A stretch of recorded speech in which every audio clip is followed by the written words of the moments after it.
قرآن پاک کے اندر اللہ تبارک و تعالیٰ نے ارشاد فرمایا وَارْكَعُوا مَعَ الرَّاكِعِينَ، رکوع کرو رکوع کرنے والوں کے ساتھ۔ ہمارے اسلام میں اجتماعیت اور جمع ہو کر عبادات کرنے میں ثواب بھی زیادہ ہے، اور اس ثواب کو کئی گنا بڑھا دیا جاتا ہے، جس میں ایک بڑی مثال یہ ہے کہ اگر کوئی فرض نماز اکیلے پڑھے تو اسے ایک نماز کا ثواب، اور اگر وہ جماعت کے ساتھ نماز پڑھے تو 27 نمازوں کا ثواب اسے دیا جاتا ہے۔ تو اسی طرح جیسے جمعہ ہے، جمعہ جو ہے یہ کس سے نکلا ہے؟ اجتماعیت سے نکلا ہے، لوگ جمع ہوتے ہیں۔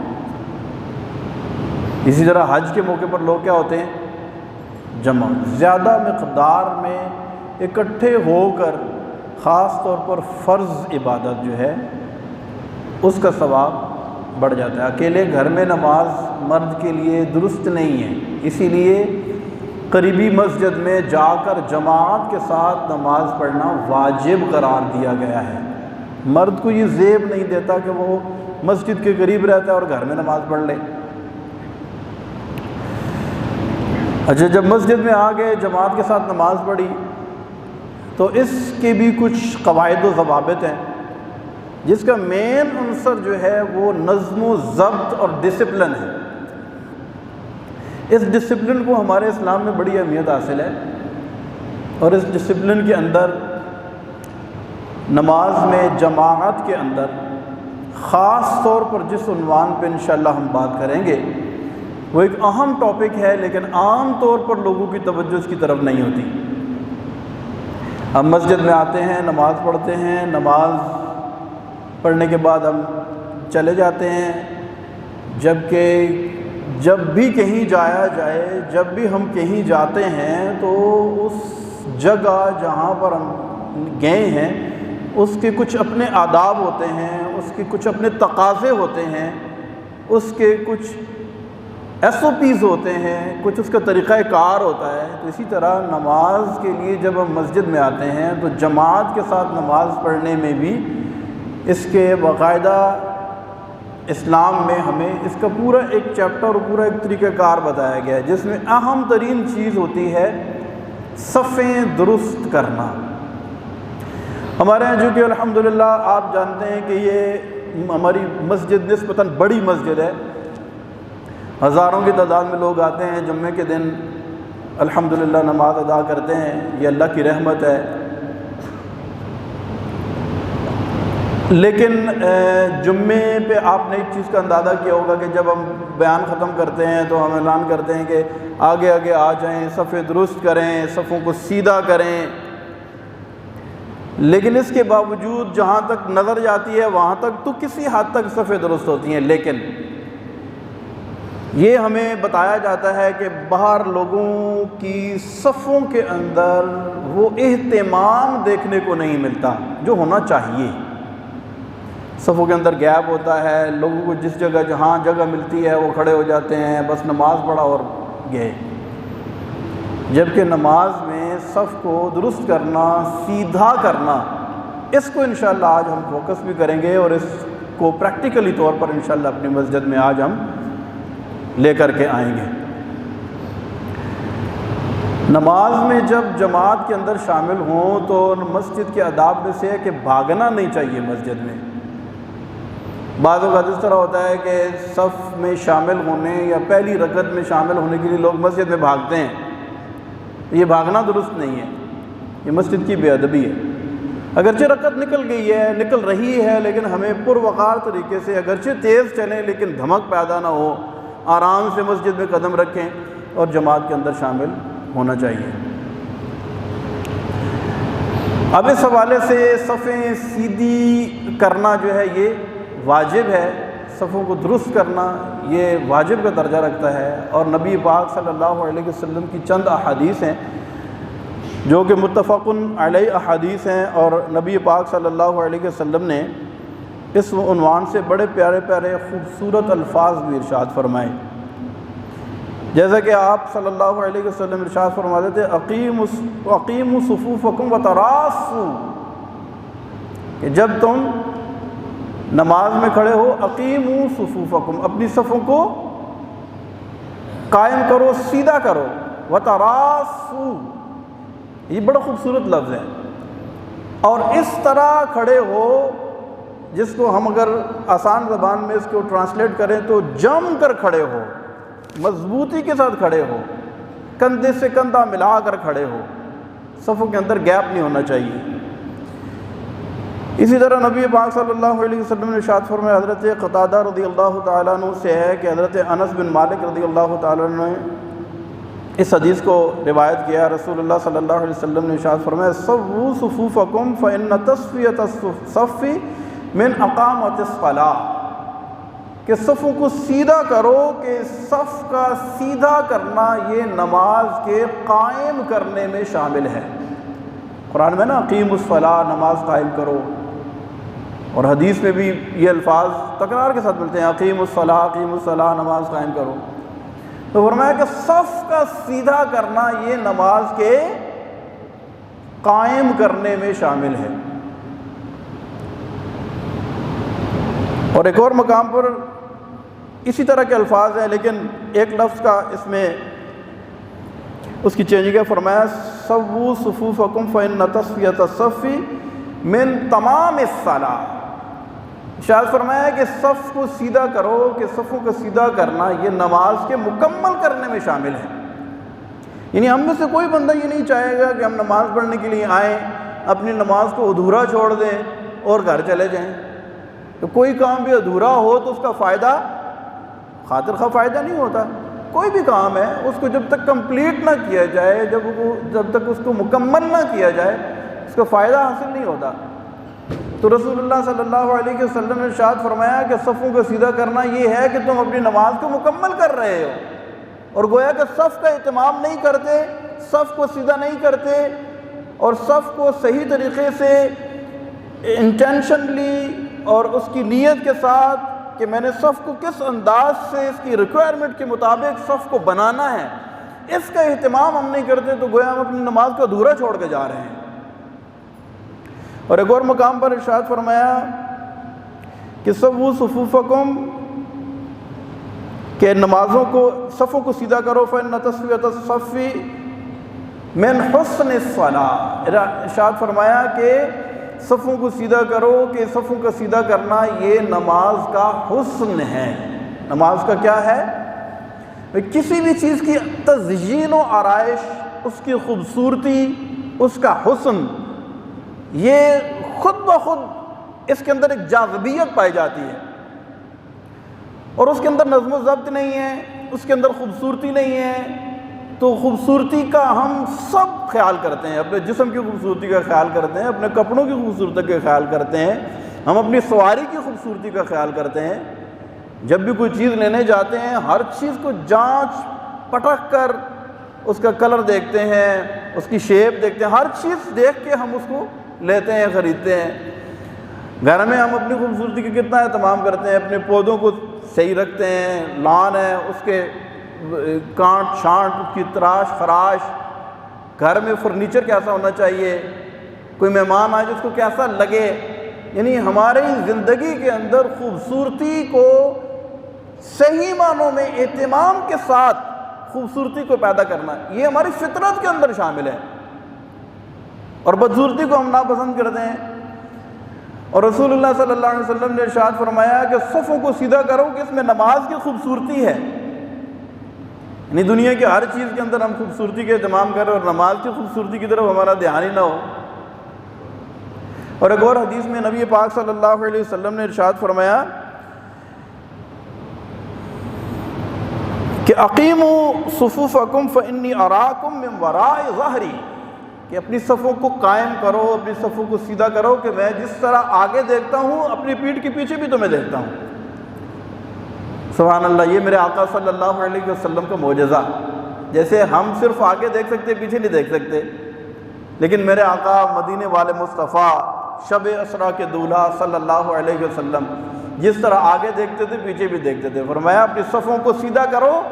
یہ نہ سمجھو کہ میں آگے ہی دیکھ رہا ہوں، میں پیچھے بھی تمہیں دیکھ رہا ہوں کہ تمہاری صفیں کتنی سیدھی ہیں۔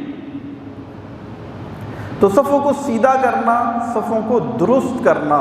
صفوں کو قائم کرنا، جب مسجد میں آئے تو خالی یہ نہیں ہے کہ اللہ اکبر کیا اور بس ٹوٹل پورا کرنا نہیں ہے، بلکہ صف کو خاص طور پر ذہن میں رکھنا چاہیے کہ ہم نے صف کو کس طریقے سے سیدھا کرنا ہے۔ ہر روز تقریباً بلا ناغہ یہ مناظر ہم اپنی آنکھوں سے دیکھتے ہیں، اور ہمارے جو پکے نمازی ہیں پہلی صف کے، وہ میری اس بات کی تائید کریں گے کہ عام طور پر ہر نماز میں ایسے ہوتا ہے کہ اگلی صف کے اندر جگہ باقی ہوتی ہے، لوگ پیچھے صف شروع کر دیتے ہیں، یا اگلی صف مکمل کر لی، پچھلی صف کونے تک مکمل نہیں ہوتی، لوگ تیسری صف شروع کر دیتے ہیں۔ اچھا، صف کے اس طرف لوگوں کی تعداد زیادہ ہوتی ہے، اس طرف کم ہوتی ہے، کیونکہ مین انٹرنس یہاں سے ہے، لوگ یہاں آتے ہیں تو سیدھے ہی آ کے ادھر ہی کھڑے ہو جاتے ہیں۔ اس طرف سے صف ہمیں دیکھنی نہیں پڑتی، یہاں سے مکمل ہی مکمل ہوتی ہے، اس طرف صف مکمل نہیں ہوتی۔ اس کی مین وجہ یہ ہے کہ ہم جب مسجد میں آتے ہیں، نماز تو پڑھتے ہیں، اچھی بات ہے، نماز کا اہتمام کے ساتھ آتے ہیں، وضو کرتے ہیں، اچھے کپڑے بھی پہنتے ہیں، نماز کے لیے مسجد میں آ جاتے ہیں، لیکن ہماری توجہ صف کی طرف نہیں ہوتی۔ اسی لیے جب ہم وہاں سے داخل ہوتے ہیں تو جہاں جگہ ملتی ہے وہاں کھڑے ہو جاتے ہیں، اس طرف صفیں مکمل ہوتی ہیں، اور اگلی صف مکمل ہو بھی جائے تو اس طرف جو پچھلی صف بنتی ہے وہ امام کے پیچھے سے شروع ہوتی ہے اور وہاں تک جا رہی ہوتی ہے، اور ایک عجیب و غریب منظر پیش کر رہی ہوتی ہے، جبکہ طریقہ کار یہ ہونا چاہیے کہ امام کے پیچھے صف بننا شروع ہو، دائیں بائیں لوگ اس طرح کھڑے ہونا شروع ہوں، یہ صف مکمل ہوگی، اس کے بعد پچھلی صف اسی ترتیب کے ساتھ بننا شروع ہو کہ امام کے پیچھے سے سٹارٹ ہو اور دونوں طرف سے برابر آگے بڑھتی ہوئی صف کونے تک جائے۔ لیکن ہمارے یہاں کس طرح ہوتا ہے، ادھر صف بنتی ہے، ایک دو بندے ادھر کھڑے ہوئے، باقی سارے لوگ یوں چلے جاتے ہیں، اور یہ صف جو ہے نا یہاں تک پہنچتی ہے، وہ ادھر دوسری ادھر تک پہنچ جاتی ہے۔ اور اس کی واضح سی ایک صورتحال یہ ہے کہ جب ہم آتے ہیں تو ہماری توجہ نہیں ہوتی کہ ہم نے صف کو درست کرنا ہے، اور پہلی صف والوں پر اللہ تبارک و تعالی رحمت کی نظر فرماتا ہے۔ اور احادیث کا مفہوم اس طرح بھی ملتا ہے کہ اگر لوگوں کو پتہ چل جائے کہ پہلی صف میں نماز پڑھنے کا ثواب کتنا ہے تو لوگ پہلی صف کے لیے قرعہ اندازی کریں، اس کے لیے نام نکالے جائیں، پرچیاں نکالیں لوگ، ایک کہ میں نے کھڑا ہونا ہے، دوسرے کہ میں نے کھڑا ہونا ہے، جبکہ یہاں صورتحال بالکل برعکس ہے۔ ہم لوگوں کو ریکویسٹ کرتے ہیں بھائی مہربانی کر کے اگلی صف میں آ جاؤ، لیکن وہ ہماری بات سن کے بھی کہیں ادھر ادھر دیکھنے شروع ہو جاتے ہیں کہ شاید وہ کسی اور سے بات کر رہے ہیں، یعنی بار بار ریکویسٹ کرنے کے باوجود لوگ پہلی صف میں آنے کے لیے تیار نہیں ہوتے۔ میں سمجھانے کے لیے ایک بات عرض کرتا ہوں، میری بات سے آپ ناراض نہیں ہوئیے گا۔ اگر مثال کے طور پر یہاں اعلان ہو جائے کہ جو بندہ پہلی صف میں نماز ادا کرے گا اسے 1000 کا نوٹ دیا جائے گا، اگر اعلان ہو جائے تو اب آپ مجھے یہ بتائیں کہ ہمیں کہنے کی ضرورت پڑے گی کہ آپ اگلی صف میں آئیں اور نماز ادا کریں؟ اب پرچیاں ڈلیں گی، ایک کہے گا نہیں میں پہلے آیا تھا، دوسرا کہے گا نہیں میں پہلے آیا تھا۔ لیکن چونکہ ثواب یا نیکی یہ ایسی چیز ہے جو غیر مرئی ہے، جو ہم دیکھ نہیں سکتے فی الحال اپنی آنکھوں سے، لیکن یہ نامہ اعمال کے اندر سٹور ہو رہی ہے، اور کل محشر کے میدان میں جب یہ ہمارا نیکیوں کا خزانہ اور یہ جمع شدہ نیکیاں ہمیں ملیں گی جو اللہ تبارک و تعالیٰ کی رضا کا سبب بنے گی،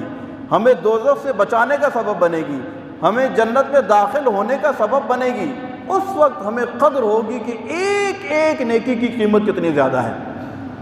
لیکن اس کے مقابلے میں دنیا کے اندر بظاہر اگر ہمیں روپے مل رہے ہوں تو ہم فوراً اسی طرح مائل ہو جاتے ہیں۔ تو خلاصہ یہ نکلا کہ ہم نے پہلی صف کو ترجیح دینی ہے، اور اگر پہلی صف فل ہو گئی ہے تو اس کے بعد پچھلی صف کو بھی بڑے اہتمام کے ساتھ بنانا ہے۔ صفوں کے اہتمام کے ساتھ بنانے والے کو ایک حدیث پاک میں نبی پاک صلی اللہ علیہ وسلم نے ارشاد فرمایا کہ صفوں کو سیدھا کرو،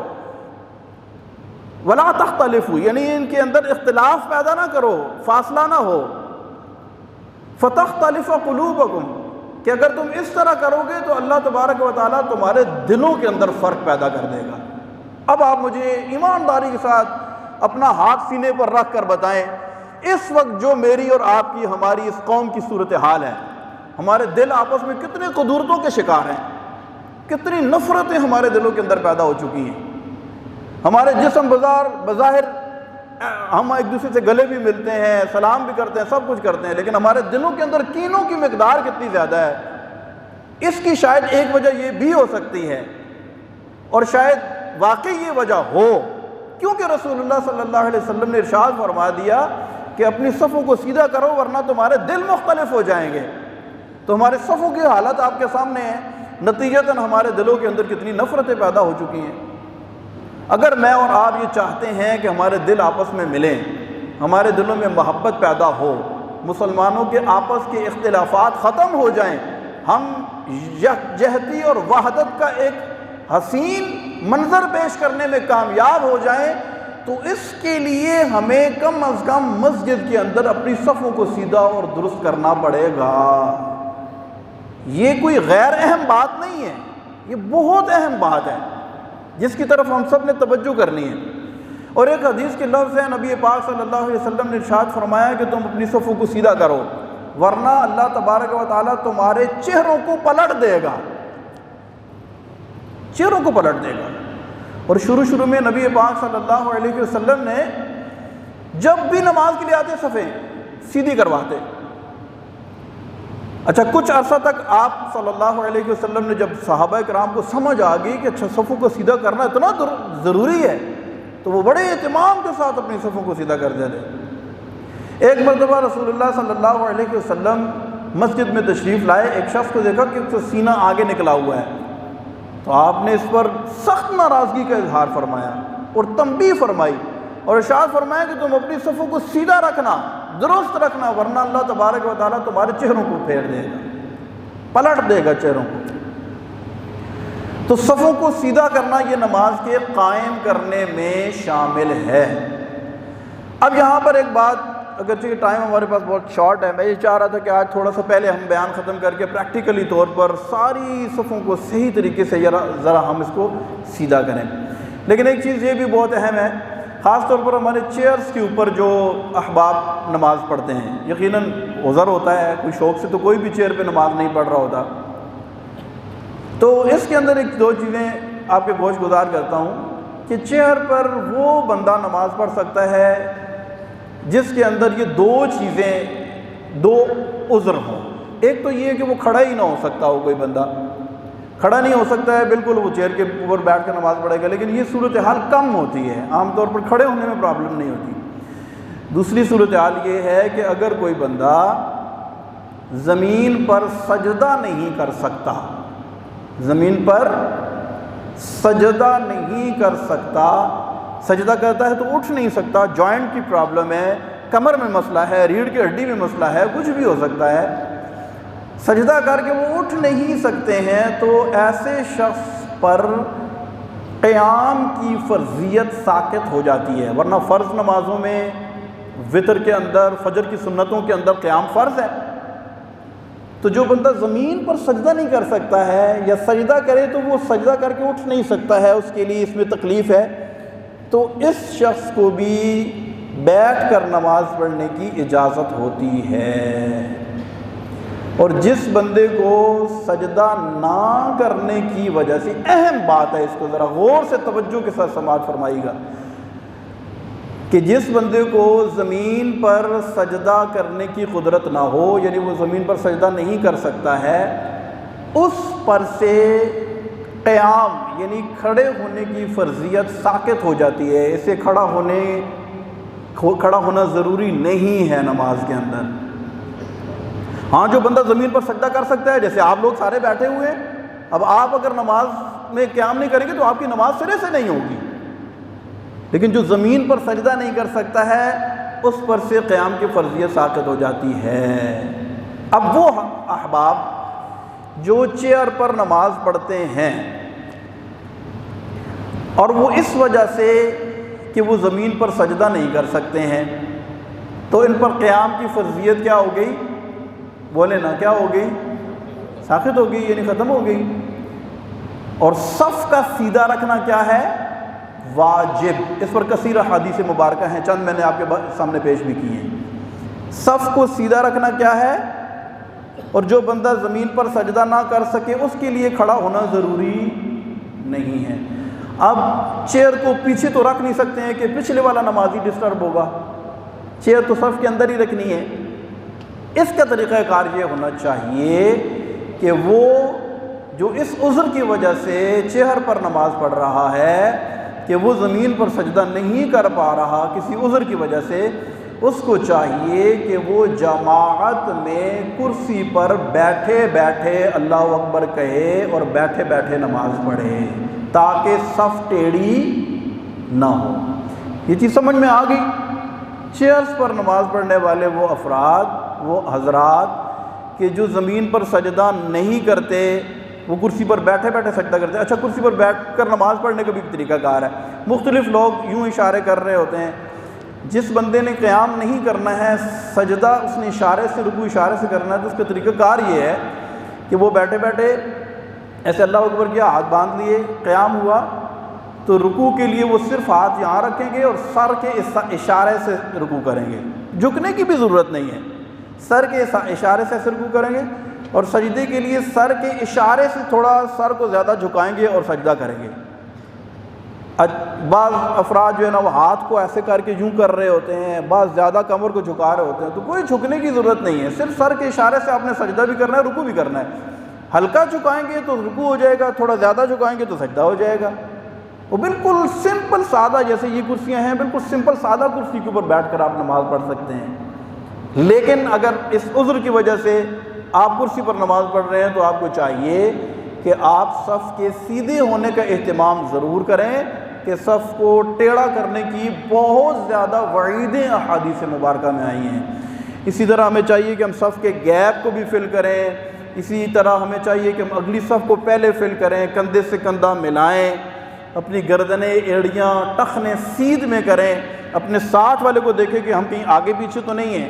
ہمارے جو صفیں بنی ہوئی ہیں، آپ نے دیکھا کہ درمیان میں ایک میرون کلر کا ایک پٹا ہے، اس کے پیچھے ایک پٹی ہے، اور اس کے بالکل آخر میں ریڈ کلر کی یا میرون کلر کی ایک لائن ہے۔ ہماری ایڑی جو ہے اس میرون کلر کی جو بارڈر لائن ہے پیچھے، اس سے پیچھے نہیں ہونی چاہیے، ورنہ پچھلے والے نمازی کو تکلیف ہوگی۔ اور ہماری ایڑی بالکل ساتھ والے کی ایڑی کی بالکل سیدھ میں ہونی چاہیے۔ بعض لوگ ایسے آگے جھک کر صف کو سیدھا کرنے کی کوشش کرتے ہیں، ایسے بھی نہیں ہونا چاہیے۔ اچھا، سب سے پہلے ہم ابھی سنتیں ادا کریں گے، ٹھیک ہے؟